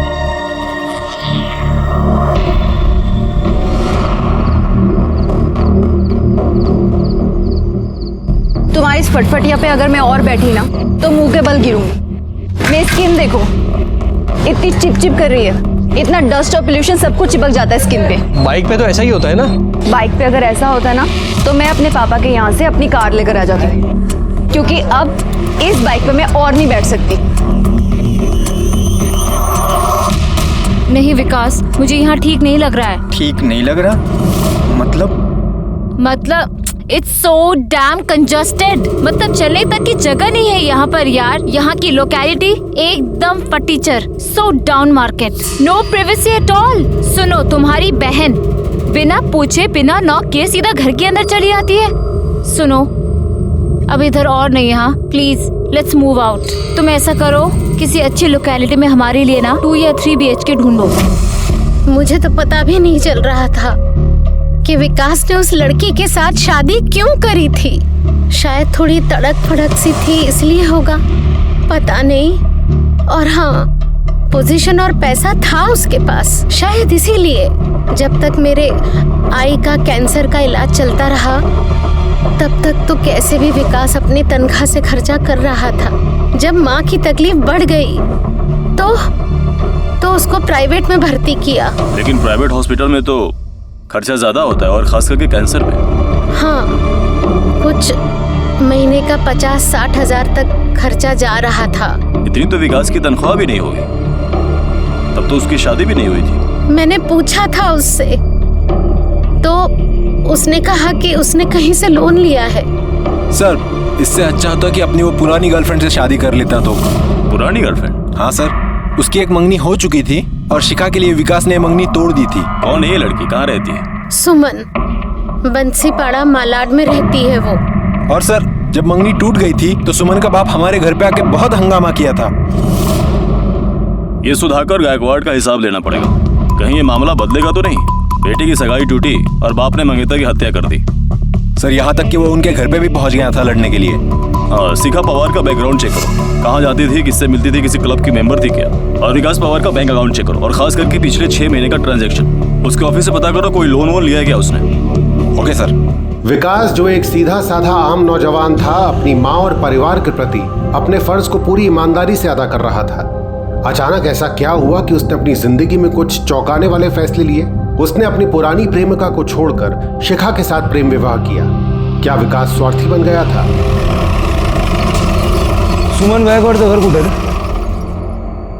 सर, पिछले 4 सालों से विकास और मेरा अफेयर था। फिर उसके कहने पर मैंने पापा से बात की, फिर हमारी सगाई हुई।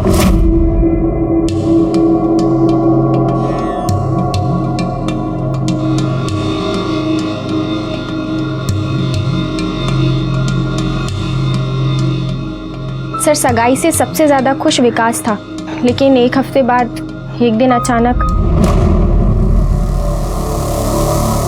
अरे तू अचानक? तो बैठ, मैं तेरे लिए चाय बना कर लाती हूँ। तो रुक, ये रख ले। काय झाला? मैं तुझसे शादी नहीं कर सकता। क्यों? सच में मजबूर हूँ। पर विकास, हमारी एंगेजमेंट। विकास, विकास।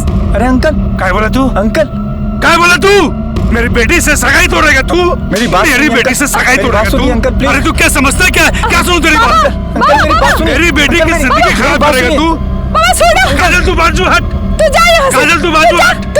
सर, उसके बाद विकास और मेरी मुलाकात कभी नहीं हुई। मुझे पता लगा कि उसने शादी कर ली है किसी अमीर लड़की से। उसी के ऑफिस में कोई एम्प्लॉय थी, बड़ी पोस्ट पर। तुम्हारे पिताजी ने उसको धमकी भी दी थी उसके घर जाकर? हो गेले होते। क्या करते हैं तुम्हारे पिताजी? सर, एक बार ऑनर के पर्सनल बॉडीगार्ड है। इस वक्त कहाँ, बार में होंगे?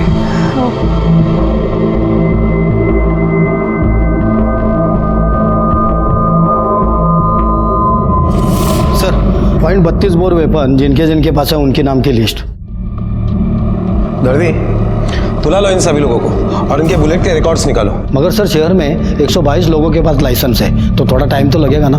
दर्दी, अगर ये केस हमें सॉल्व करना है तो ये तो करना ही पड़ेगा ना। चल बैठ जा अभी। जा चुप बैठ। क्या हो रहा है? शांत बैठो। दारू पीने को आया, नौटंकी करने को? चलो बैठो।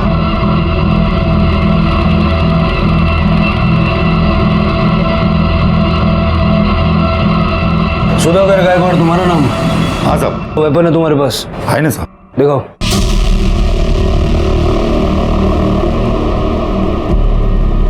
लाइसेंस है इसका? हाँ साहब। सर, लाइसेंस तो ओके है। .32 bore. Jadhav, gun ballistic test के लिए भेजो। चल बैठ गाड़ी में। पर साहब बताओ तो सही, क्या हुआ है? सीधे से चलेगा या हम लेके जाएं? साहब, साहब, साहब सुनिए साहब। साहब, कितनी बार बताऊं, मैंने नहीं मारा उस विकास को। हम अगर उस रोज वो मेरे घर में आया था तब मैंने उसे 2 झपड़ मार दी थी। क्या करता साहब? मेरी बेटी के साथ में सगाई करके उसने तोड़ दी थी। मेरा खून खोल गया था साहब। इतना खून खोल गया था कि अपने रिवॉल्वर से 2 गोलियां उसके सीने में उतार दी? नहीं साहब, वो हथियार मेरा नहीं है, मेरे बार मालिक का है। आज तक उसमें से एक भी गोली नहीं निकली है। आप चाहे तो रिकॉर्ड चेक कर सकते हैं साहब। हाँ साहब, अगर उस दिन मेरी बेटी ने मुझे रोका नहीं होता ना तो मैं उसके खाल खींच लेता। जादव, इस सुधाकर की रिमांड बढ़ाओ, ऐसे मुंह नहीं खोलेगा ये। Okay sir. विकास के मैंने बैंक अकाउंट चेक किए, एक में 0 बैलेंस है और एक में 1000 रुपया। मतलब हॉस्पिटल का पेमेंट कैश से किया होगा? हो सकता है सर, मार्केट या किसी दोस्त के पास से उसने लोन लिया हो। हम लोग पता कर रहे हैं। और एक बात सर, उसकी माँ बड़े प्राइवेट हॉस्पिटल में 6 महीने से एडमिट थी, उधर ही उसकी मौत हो गई। मतलब अगर लोन लिया भी होगा तो उसी दौरान लिया होगा। सर, और एक बात सामने आई है। क्या? वो शिखा, अंधेरे में कोई इंजीनियर है, देवराज जोशी, उनकी बेटी है। पुलिस की छानबीन से मालूम हुआ कि विकास की मां को सरकारी अस्पताल से एक महंगे प्राइवेट हॉस्पिटल में शादी के बाद ही डाला गया। शिखा को विकास से प्यार था, इस बात पर विकास के बैकग्राउंड को देखते हुए यकीन करना मुश्किल है। इसलिए पुलिस शिखा से जुड़ी हर चीज की गहराई से छानबीन करने लगी।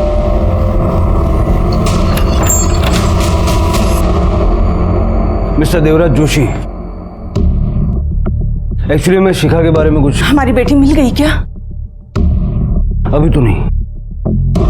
हम दोनों खुद शॉक थे। मास कॉम में मास्टर्स किया है मेरी बेटी ने। हमने बहुत अच्छी जगह उसकी शादी तय की थी। फिर एक दिन वो विकास को लेकर आई और बोली वो उससे प्यार करती और उससे शादी करना चाहती है, और ऐसे लड़के के साथ शादी। ऑफिस बॉय था वो।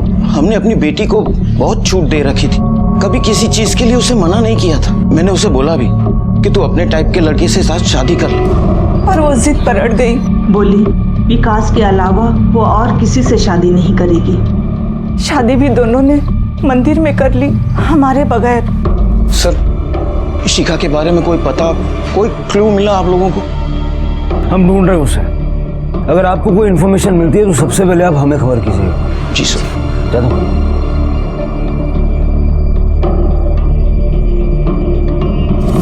सर, सुमन के पिता सुधाकर गायकवाड़ की पिस्तौल हत्या में यूज किए गए .32 बोर के पिस्तौल की बैलिस्टिक रिपोर्ट से मैच नहीं हो रही है। हमें लगा था कि सुमन की मंगनी टूटने की वजह से सुमन के बाप ने विकास की हत्या कर दी, लेकिन मामला उससे ठीक उल्टा भी हो सकता है। वो कैसे सर? हो सकता है कि शिखा का कोई बॉयफ्रेंड रहा हो जिसको ठुकरा कर उसने विकास से शादी की हो और उस बॉयफ्रेंड ने विकास को मार दिया। हो सकता है सर। एक काम करो, शिखा के पिछले 6 महीने के कॉल रिकॉर्ड्स निकालो। उसके परिवार से और ऑफिस से पता तो लगाना होगा तो उसका पहले कोई चक्कर था या नहीं। सर ये सुधाकर गायकवाड़ का क्या करे? फिलहाल छोड़ दो उसको। Okay sir. आपकी बेटी का शादी से पहले कोई लव अफेयर वगैरह? जी नहीं।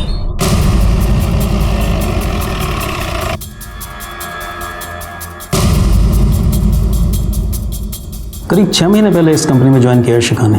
अच्छा, उससे पहले वो कहाँ काम करते थे? इससे पहले वो सागर सक्सेना प्रोड्यूसर, उस कंपनी में थी वो।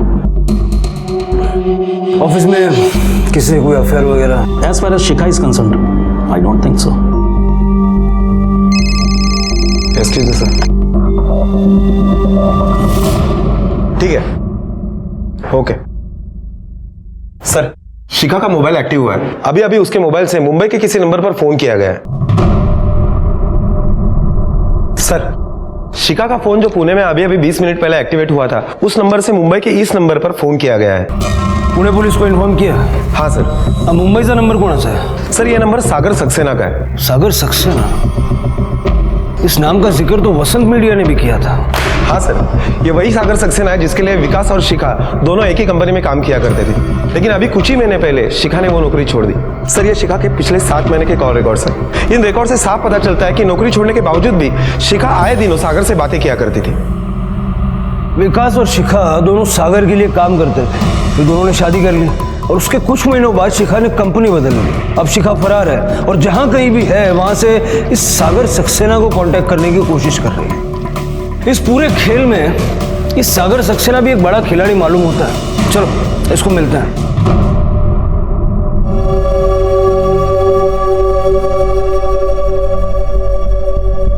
आपको तो पता है हमारे एंटरटेनमेंट वर्ल्ड में ऐसा होता रहता है। मिस्टर सागर सक्सेना।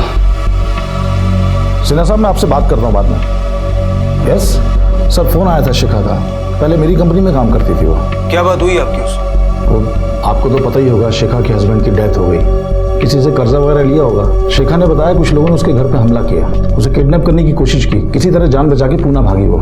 फिर मैंने कहा कि इस तरह भागने से कुछ हासिल नहीं होगा, वहाँ के पुलिस वालों को कांटेक्ट करो। जो लड़का था विकास पवार, वो भी आपके यहाँ काम करता था?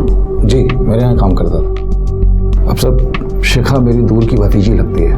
उसने मास कॉम किया तो उनके पेरेंट्स ने मुझे फ़ोन किया कि आपके ऑफिस में कोई जगह हो तो बताइए। मैंने कहा भेज दीजिए, यहाँ कर लेगी काम। ब्राइट लड़की है सर, 1-1.5 साल के अंदर सीनियर मैनेजर बन गई वो। और शिखा और विकास का अफेयर भी उसी दौरान हुआ? सर ये यूथ लोग ऊंच नीच को कहाँ मानते हैं, कहाँ समझते हैं सर। कहाँ वो इंग्लिश मीडियम की लड़की मास कॉम वाली, उसके फादर इंजीनियर, और कहाँ वो बस्ती में रहने वाला ऑफिस बॉय। दोनों में कोई मेल नहीं सर। लेकिन वो कहते हैं ना प्यार अंधा होता है। तो जब पेरेंट्स ने मना किया तो भाग के मेरे पास आई, बोली uncle I love Vikas, uncle help कीजिए। मैंने समझाया कि दोनों की हैसियत में बड़ा फ़र्क है, लेकिन नहीं मानी सर।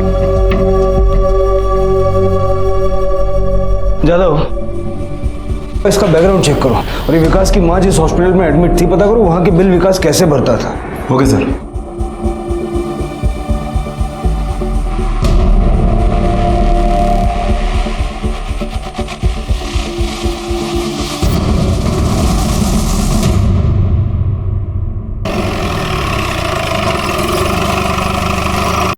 मुबारक हो, आपकी बेटी की न्यूज़ मिली है। कहाँ है वो? पुणे में है। हालांकि हम उससे अभी तक कांटेक्ट नहीं कर पाए। ये सागर सक्सेना आपके रिश्ते में है क्या? जी सर, वो हमारे दूर के रिश्तेदार हैं। और ये जो शादी हुई, हमने सागर से पूछा कि ये कहाँ शादी कर रही है, तो उसने अपने हाथ खड़े कर लिए। बोला ये लव का मैटर है, मेरे बस में कुछ नहीं। बकवास कर रहा है सागर। मंदिर में शादी करवाने वो भी गया था, शिखा ने बताया मुझे। हाँ जादव। सर मैं उसी हॉस्पिटल के बाहर से बोल रहा हूँ जहाँ पर विकास की माँ को एडमिट किया गया था। सर पूछताछ करने पर पता चला है कि विकास की माँ के हॉस्पिटल का बिल एक डेबिट कार्ड से पे हुआ है। किसके डेबिट कार्ड से? सर सागर सक्सेना के।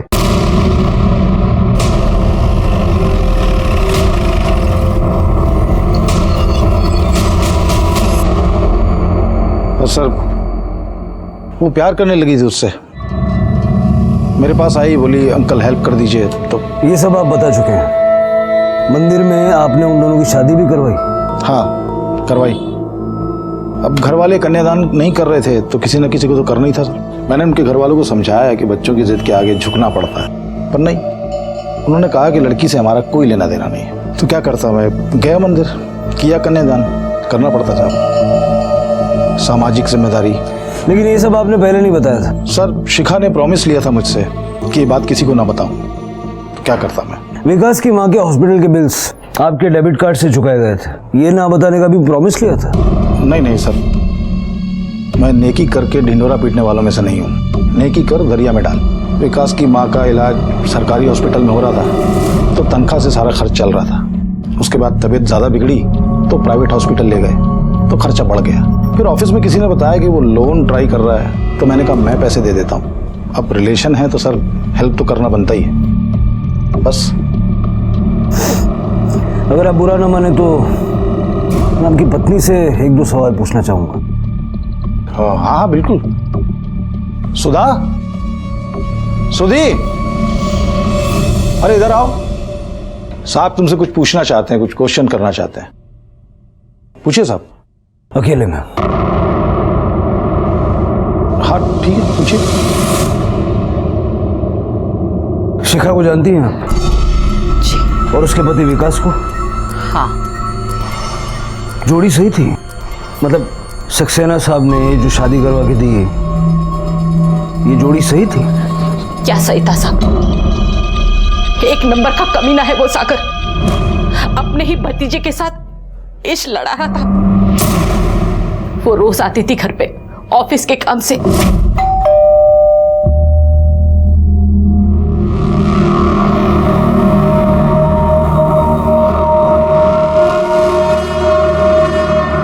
तो ठीक था साहब, फिर वो अपने पति विकास के साथ आती थी घर पे। फिर वो लोग कहाँ जाते थे मुझे पता नहीं। पता नहीं उस विकास को क्या मजबूरी थी जो अपनी बीवी को इनके हवाले करता था। मेरे से रहा नहीं गया। मैं एक दिन उनके पीछे पीछे फार्म हाउस तक पहुंची और जो मैंने देखा,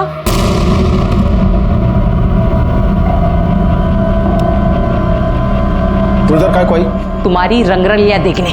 देखा ना, अब जा। रिश्ते में ये तुम्हारी भतीजी लगती है और तुम हो के ज्यादा डालेबाजी मत कर मेरे सामने। प्रीतपाल, प्रीतपाल। जी साहब। मैम साहब को लेके जाओ। एक नंबर का बेशर्म है वो सागर। ये हमारा बेटा अनिल अपने बाप से नफरत करता है, नफरत। तुम्हारे पापा ने जो... पापा नहीं सागर सक्सेना, मैं पापा नहीं मानता उसको। वो एक नंबर का लड़कीबाज है। अपनी भतीजी के साथ सोता है और वो उसका हस्बैंड विकास दलाल है उसका।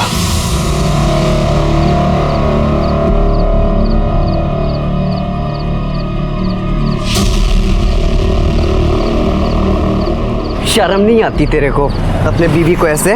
मेरी माँ को कैंसर है, बीमार है, वो हॉस्पिटल में है।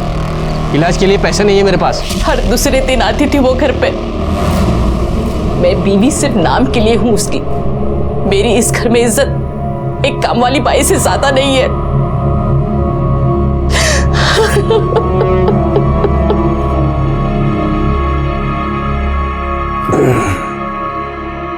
अंदर जो कुछ आपकी बीवी ने कहा बाहर भी सुनाई दिया होगा। कुछ कहना? सही कहा मेरी बीवी ने, गांवटी बीवी ने। अफेयर है मेरा, लेकिन मैंने किसी के साथ जबरदस्ती नहीं की। वो लड़की शिखा ने शादी तो कर ली, उसके बाद आई और आके रोने लगी। उसके पति के साथ उसका कुछ प्रॉब्लम चल रहा था। अरे सीधे गले लग गई मेरे को। मैंने बोला रुक, मैं बात करता हूँ तेरे हस्बैंड से। मैंने बुलाया, उससे बात की, पूछा क्यों रो रही है। तो जानते हैं साहब क्या बोला उसने? बोला अगर आपसे लिपटती है तो लिपटने दो। उसे अपनी माँ के इलाज के लिए पैसे चाहिए थे। एक सेकंड का तो मेरा दिमाग सटका साहब। फिर मैंने सोचा कि लड़का सामने से ढील दे रहा है, लड़की भी गले पड़ रही है, तो क्या डील कर लिया मैंने।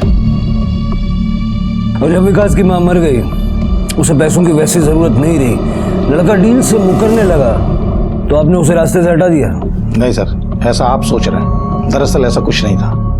मुझे नहीं मालूम विकास को किसने मारा, क्यों मारा, और हो सकता है किसी और से लोन लिया और चुकता ना कर पाए हो। साहब वो तो मरा, लेकिन उसकी बीवी दर दर भटक रही है। उसे हम ढूंढ लेंगे। आप हमें बिना बताए शहर से बाहर मत जाइए। ठीक है।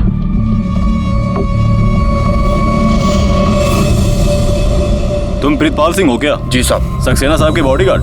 जी साहब। वेपन दिखाओ अपना। लाइसेंस है इसका? जी साहब। दिखाओ सर। .22 बोर और लाइसेंस सागर सक्सेना के नाम पर है। 15 तारीख को कहाँ थे? साहब वैसे तो हर वक्त मैं सक्सेना साहब के साथ रहता हूँ, ऑफ टाइम में ऑफिस में या फिर पीछे सर्वेंट क्वार्टर में। जी साहब। अरविंद सर, जिस रात और जिस जगह विकास की हत्या हुई वहाँ के मोबाइल टावर के रिकॉर्ड्स निकालो। पता करो किन किन लोगों के मोबाइल उस वक्त एक्टिव थे। Yes sir. सर हो सकता है कि ये डील सागर ने की हो और बाद में विकास ने उसे ब्लैकमेल करना शुरू कर दिया। विकास ने उसे बोला होगा कि ये सारी बात वो पब्लिक को बता देगा। फिर क्या है, सागर ने विकास को टपका दिया होगा। लेकिन यहाँ पर मुझे एक बात खटक रही है। क्या सर? अनिल, सागर का बेटा, बहुत गर्मी है उसके दिमाग में। हाँ सर, वो तो अपने बाप को बाप तक नहीं मानता है। इस लड़के के सारे डिटेल्स निकलवाओ। आजकल के लड़के पूरा टाइम इंटरनेट पर बैठे रहते हैं, देखो क्या मिलता है। Okay sir.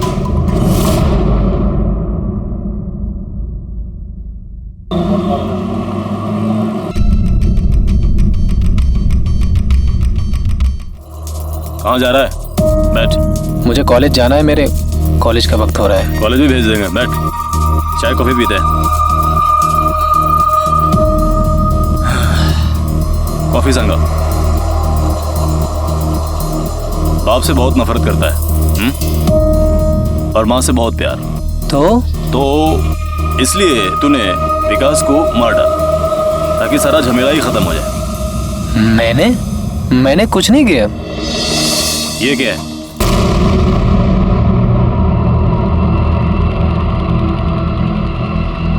किसका हथियार है ये? ये मेरा नहीं है। किसका? वो मेरा बाप है ना, सागर सक्सेना, उसके बॉडीगार्ड का। प्रीतपाल? नहीं, उसका जोड़ीदार। बाबा हमेशा मेरा पिस्तौल लेके अपना फोटो खींचता था। कौन बाबा? साहब का बेटा अनिल। अभी वो गन किधर है? चोरी हो गया। मैं उसका एफआईआर भी किया थाने में। कहाँ से चोरी हुई तेरी गन? मालूम नहीं, लेकिन मैं कंप्लेंट भी किया। उसके बाद भी सागर साहब मेरे को काम पे से निकाल दिया। तेरा वेपन कहाँ से चोरी हुआ तुझे याद नहीं है? नहीं साहब। अभी याद आ जाएगा। डालो उसको गाड़ी में। लेकिन साहब मैं क्या किया साहब? साहब वो अनिल, क्या उसको भी हवालात में लेना है? नहीं, उस पर अभी नजर रखो। उसको अरेस्ट किया तो उसके माँ बाप गर्दी मचा देंगे, इन्वेस्टिगेशन में हिंड्रेंस पैदा करेंगे। सबसे पहले जरूरी है मर्डर वेपन का मिलना।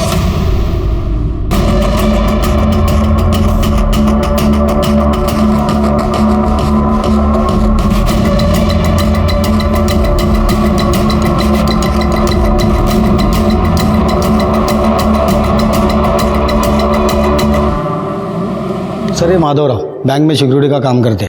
सर इनका ये सरकारी हथियार है, .32 बोर। ये सर 4 दिन पहले इन्होंने किसी दूसरे को उधार दिया था। उधार? हाँ साहब वो भी बहुत बड़े बिजनेसमैन का बॉडीगार्ड है साहब। उसने बोला कि उसका हथियार थोड़ा अटक के चलता है और वो और उसका साहब 2 दिन के लिए बाहर गाँव जाने वाला है, तो बोला 2 दिन में वापस कर देगा साहब। फिर साहब 2 दिन के लिए मैंने उसको अपना हथियार दे दिया, साथ में 2 गोली भी इस चैम्बर में था। इनको जब ये हथियार वापस दिया तभी इसमें गोलियां नहीं थी। फिर साहब मैंने उससे पूछा कि गोली किधर गया है, मुझे अपने साहब को जवाब देना पड़ेगा। तो उसने बोला साहब कि वो साफ करते करते इधर उधर हो गया होगा, 2-4 दिन में वापस कर देगा। पर साहब अभी तक तो वापस नहीं किया। फिर साहब आप लोग का ये जांच शुरू हो गया तो मैंने साहब इनको बता दिया साहब। किसको दिया था हथियार? प्रीतपाल सिंह साहब। प्रीतपाल सिंह वो जो सागर सक्सेना के वहाँ काम करता वही ना? हाँ वही साहब। जादव गन बैलिस्टिक टेस्ट के लिए भेजो। Okay sir.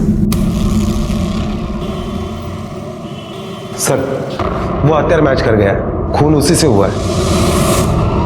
साहब मैंने ही मारा विकास को। क्यों? मैडम ने बोला था। कौन मैडम? सुधा मैडम, सक्सेना साहब की बीवी। क्या बकवास कर रहे हो? वो क्यों बोलेगी? क्या मालूम साहब, मुझे 3 लाख रुपए दिए थे। मैं विकास को वसई लेके गया, सुधा मैडम भी मेरे साथ गई थी। सर, ये सुधा सक्सेना के बैंक डिटेल्स। इन डिटेल से पता चलता है कि सुधा सक्सेना के अकाउंट से 3 लाख रुपए विड्रॉल हुए थे, वो भी चेक से। पैसे सुधा ने खुद विड्रॉ किए थे? हाँ सर। सर, जहाँ पर विकास का मर्डर हुआ था वहाँ के मोबाइल टावर के डिटेल्स और ये मार्क किए हुए नंबर है वो अपने केस से संबंधित है। ओके।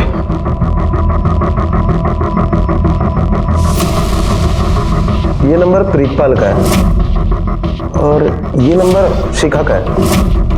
ये सुधा सक्सेना, मतलब वारदात की रात को ये तीनों वसई क्रिक के पास मौजूद थे। लेकिन सुधा सक्सेना शिखा के साथ मिलकर विकास को क्यों मारेगी? कुछ तो पेच है जादव। सुधा सक्सेना को लेके आओ यहाँ, अपने तरीके से पूछताछ करते हैं।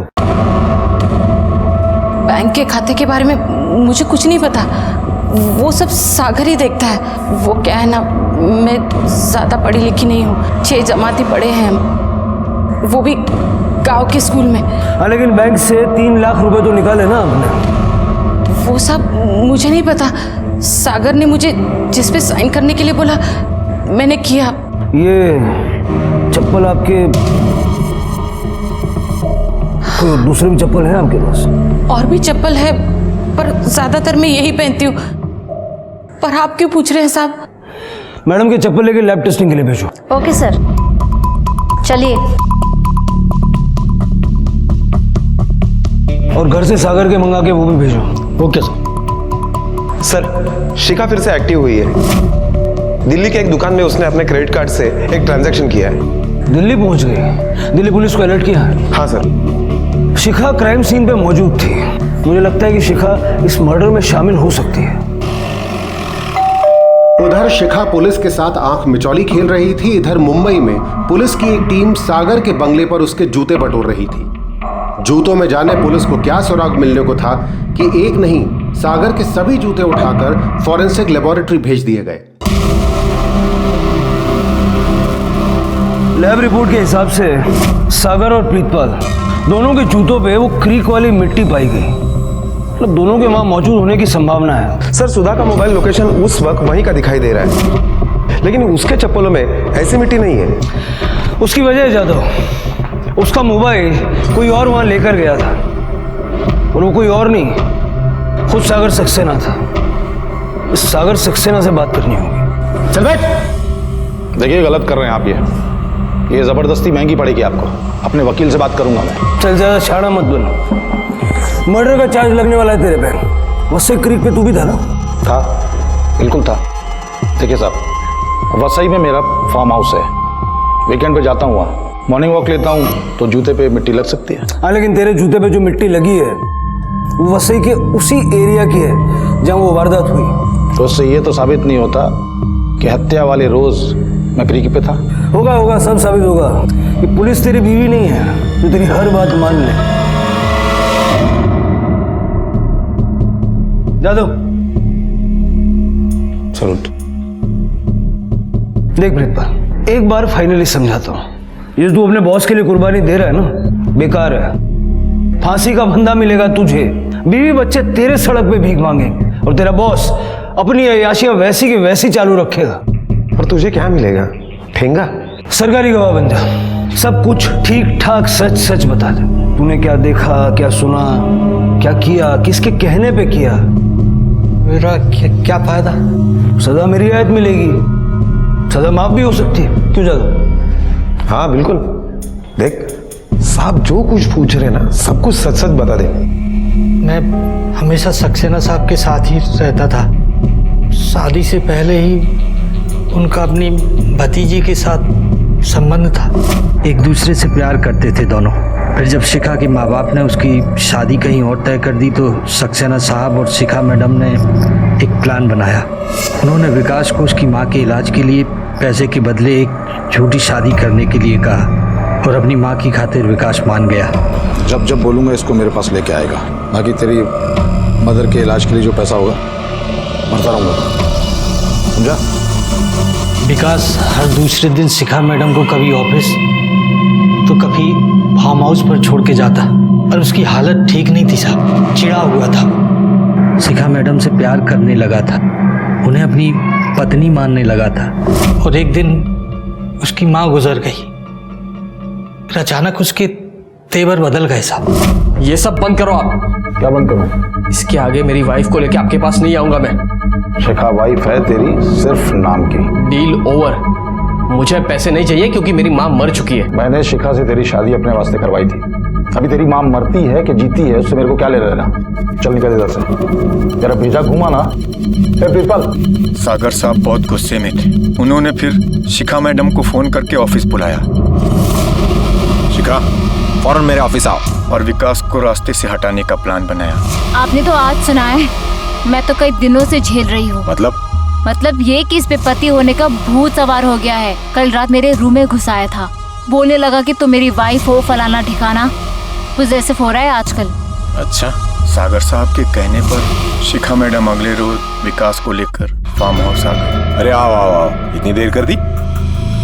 शिखा अंदर कॉफी रेडी है, लेके आओ। सागर साहब ने विकास को बोला कि अब वही होगा जो विकास चाहेगा। शिखा अब उसकी बीवी बनकर रहेगी। फिर हम सब डिनर के बहाने उसे क्रीक पर ले गए। साहब ने जैसे जैसे बोला था मैंने सब इंतजाम कर रखा था। सुधा मैडम का मोबाइल लोकेशन पे डालने का था।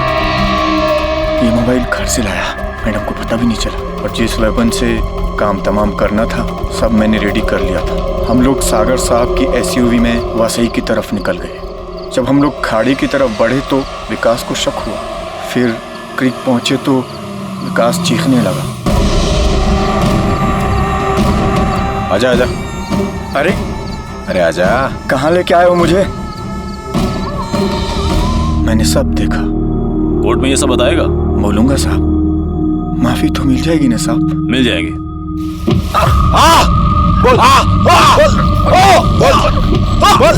बस यार बस। कहाँ भगाया तूने शिखा को? बता। बोल बोल।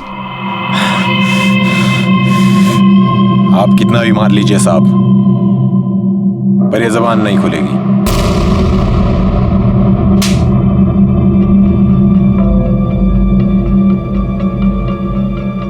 इतना तो तय है कि इस जुर्म में शिखा शामिल है, लेकिन किस तरह और कितनी, ये शिखा से ही पता लग सकता है। पुलिस ने सागर और उसके बॉडीगार्ड प्रीतम सिंह के खिलाफ हत्या और आपराधिक षड्यंत्र का मामला दर्ज किया। क्या शिखा भी इस हत्या और षड्यंत्र में शामिल थी? इसकी पुष्टि उसके मिलने के बाद ही हो सकती है। पुलिस अब भी उसको तलाश रही है। अनैतिकता, बुराई इंसान को सुख के क्षणिक पल जरूर देती है, पर फिर अपराध के गहरे सागर में डुबा देती है। अनैतिक रिश्ते अक्सर आपराधिक गलियारों तक ले जाते हैं, जो अंत में जेल की चारदीवारी में आकर ही खत्म होते हैं। इस तरह के और भी एपिसोड देखने के लिए हमारे चैनल को सब्सक्राइब करें और बेल आइकन दबाना ना भूलें।